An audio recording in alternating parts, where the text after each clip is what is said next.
In the scope, you can create much more detailed tasks, and they could be things like activities or building systems and elements. But one of the things that you'll need to think about is the set of tasks that teams will be creating that are essentially the management and responsibility of delivery. So it might be that a life cycle analysis needs to be done, or floor plans, or exterior elevations. These are all deliverables that teams might have to create. So a contractor might create a cost plan or a schedule, a method statement. All of these different aspects are part of the master information delivery plan. The master information delivery plan is the summary of each of the task information delivery plans. Let me add this to our project and I can show you a couple of examples. And you'll find that in the scope template. If you go to My Templates, Planoly Templates, and then you go to this example project up here, you can see some model responsibilities and certain elements. You can see setup tasks like setting up the project and getting a common data environment set up. And you can also see these master information delivery plan and task information delivery plan examples. These are just light examples, but you can see them as they are created. So we have the architect.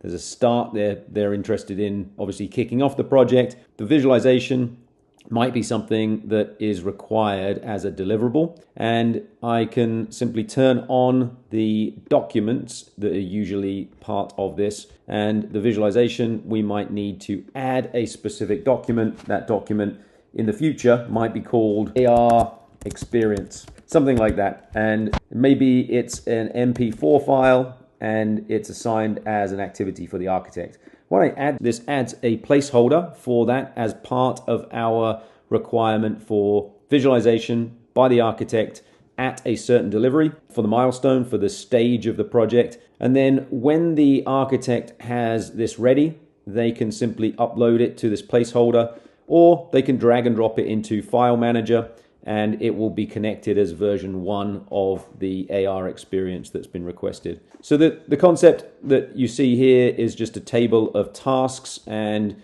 those tasks are represented as a requirement at a specific point in time, and you can describe what types of documents and a whole bunch of other things. These are all customizable, so we could put checklists as part of this as well.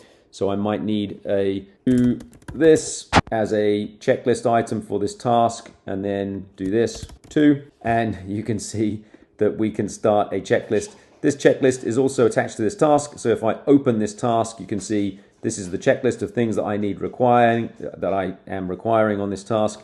And then the same thing, let's open the one that's already got a document in it, this task here, we can see that we are looking for an AR experience. It's going to be a video, and it's going to be available for playing as soon as that upload is uploaded by the architect. You can start as part of this workflow to assign dates to these tasks, and that would be to start thinking about the delivery milestones and the workflow. What happens here, let me just filter for just the milestone of coordination, and we can see that these 3 tasks are now 3 tasks that we would be able to start scheduling in time. If I switch from the grid view to the timeline view, we can see those 3 tasks, and then we can start putting dependencies between them, and also putting dates and durations, and starting to move these tasks around so that you can get an idea of when they're going to be delivered as well. So we have what needs to be delivered, we have when it needs to be delivered, who's requiring it to be delivered,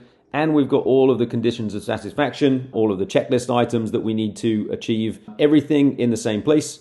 This can be appended to a document. So if you have a document like maybe the exchange information requirements or a BIM execution plan, this document is more text-based, more field-based, and so you can have tables of content in here, but you can also have things like, so tables, and we have images.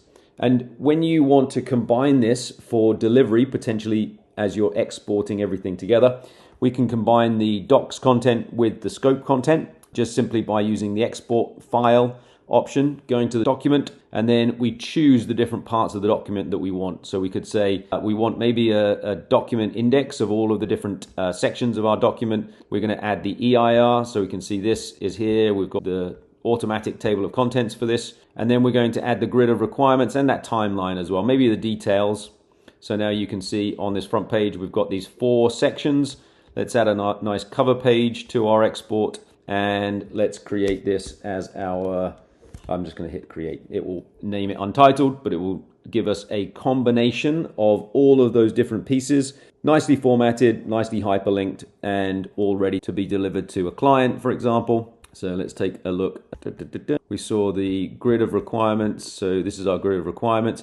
It's also hyperlinked to those requirements in a more detailed view as well. And yeah, this can be part of your delivery with all of those aspects in the same place. Download the document, share it, comment on it, see it automatically version, auto send it to somebody on a weekly basis, permission it, have approvals, even select signatures for this document. So that's the process of creating a set of requirements as a master information delivery plan, putting a timeline to it, and then exporting it and combining it with the documents that you're creating inside of the docs module as well. Hopefully that's useful.